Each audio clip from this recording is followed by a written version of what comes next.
সাধ্য নাই কেবলমাত্র গুরুজনের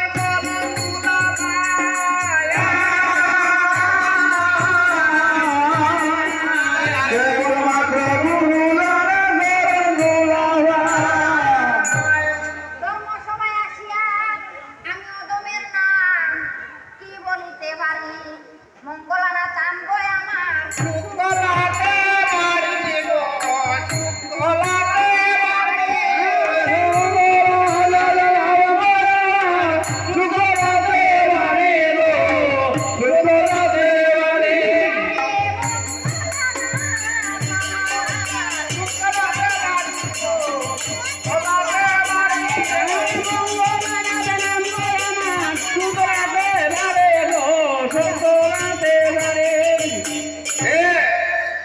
পদ্মপুরাণ হইল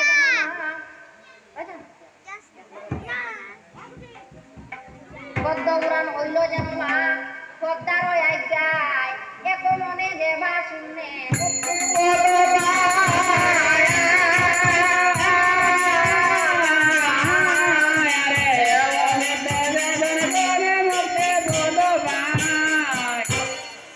ছাড়িলাম বন্দনা কীর্তন আমি সংক্ষেপ করিয়া পাঁচাল স্থানে এবার আমি যাই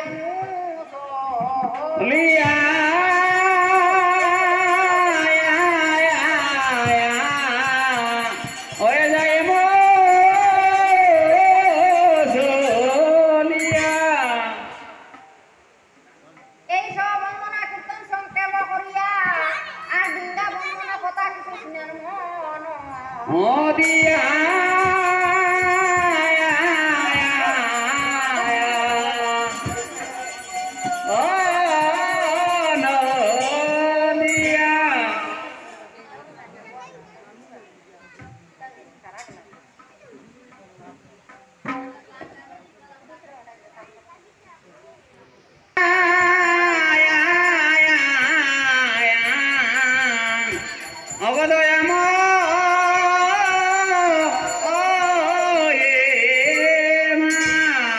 এইভাবে ছয় পুত্র মূল্য সামনে এবার শূন্য হইল ঘুরি বিলাপ করিয়া কান্দে শুনকা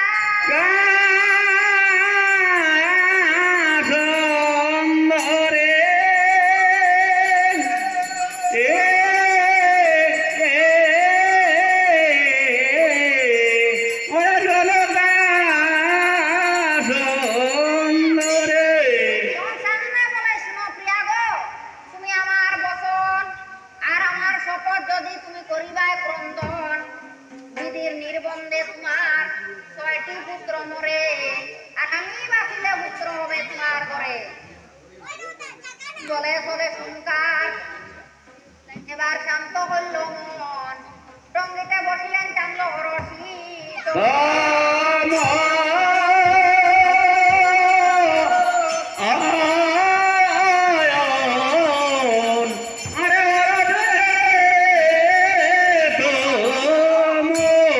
টঙ্গিতে বসিয়া দেখে জ্বালিয়া জাল ভাই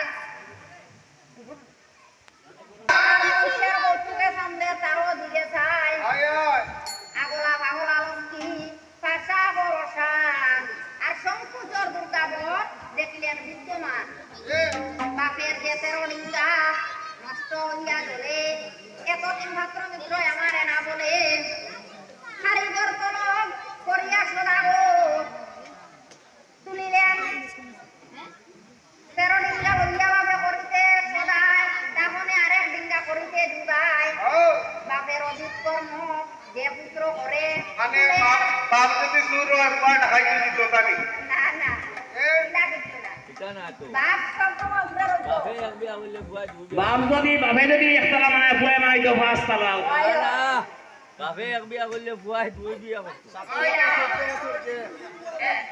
সাথে আর সাথে 14 বছর যে বাপ হইতে পুত্র যদি অধিক কর্ম করে ফুলের তিলক বলি জগতে বিষয়ে সংসারে সূত্রধর ডাকাইয়া আনিলেন সদাগর কইতে লাগলেন গিয়া তাহার উপর বিধবংশী দাসে গায় মা অবদার সর বব সিন্ধু তরিবারে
রক্ষা একদিন যদি বেশ হয়ে যায় তোমার বাঁচিবার আর উপায় নাই।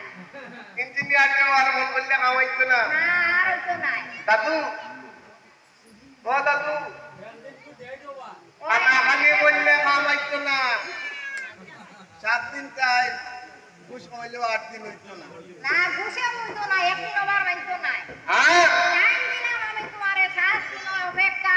হ্যাঁ। আর একদিন হইলে তোমার নাই রক্ষা। ও তুমি সাবধানে শুনো দিদি গো।